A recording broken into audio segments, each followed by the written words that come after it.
Hi guys, so ito papakita ko lang sa inyo lahat lalo sa mga magsisimula pa lang sa pagnenegosyo guys. Pagka ganito na yung karne nyo, dapat ang gagawin nyo rito, titriman nyo na yan.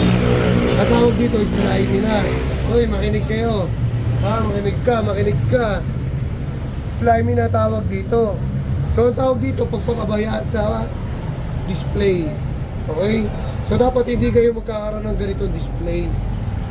Dapat marunong kayo mag-alaga ng karne. Tulad yan, slimy na yan, may bibenta pa ba natin yan? Siyempre hindi na. Pero, para mapakinabangan natin yan, tatanggalin natin yung mga slimy na yan. Ititrim natin yung mga slimy na yan, okay? So kaya natin tinitrim yan, para yung bacteria yan, hindi na kumalat sa buong karne. Hindi lang yan sa bungo, hindi lang yan sa lahat ng karne nagkakaganyan, slimy. So ako ngayon lang nagkaroon ng ganito kasi pinapabayaan ko kayo, tinitingnan ko kayo kung paano kayo mag-alaga ng paninda, kung paano kayo mag-alaga ng karne. Okay, hindi na tayo basta tinda dito na pagtinda. Dapat, alamin din natin kung paano nasisira yung karne natin.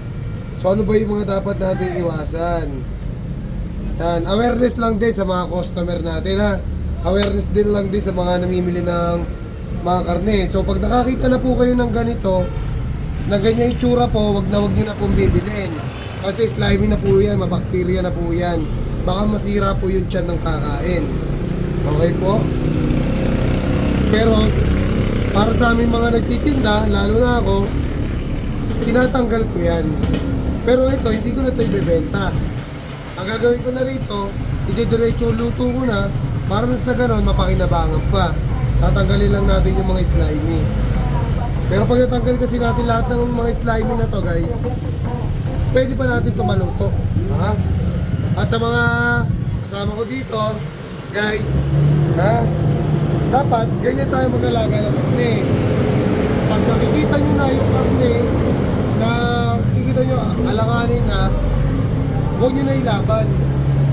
Lagay nyo sa rep para yung buhay ng karne natin umagal. Lalo't gantong kainit yung panahon, mabilis talaga masisira ang karne. Lalo't wala naman tayo chiller dito sa labas. Di ba? Yan tingnan nyo. Di ba? Dapat slimy na yan Di ba? Dapat hindi tayo magkakaroon ng ganitong karne. Kasi, ang kawawa dito, ako syempre, ako namumuhunan Di ba? Kawawa naman ako. Imbis na mamibenta pa natin to, papadagdag pampasahod, pero shoulder ko na to kasi hindi nyo naalagaan. Hindi ako nagagalit sinasabi ko lang sa inyo para matuto kayo. Tanggap ko naman magiging shoulder ko to kasi kaya ako nga kayo tinuturuan para gusto ko rin makita nyo yung kakalabasan ng karne natin kapag napapabayaan, kapag hindi naaalagaan, So yan, maging isang aral to sa inyo.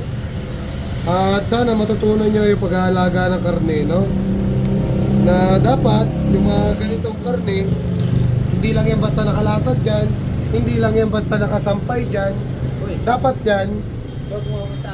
yan, lagi natin chine-check mabuti. Okay? Lagi natin chine-check mabuti. Lagi natin mini-maintain yung pagiging fresh niya. Lalo na sa ganito kainit na panahon, dapat yan. Alam nyo yung lifespan ng karne na hindi dapat yan sobrang tagal na naka-expose dyan.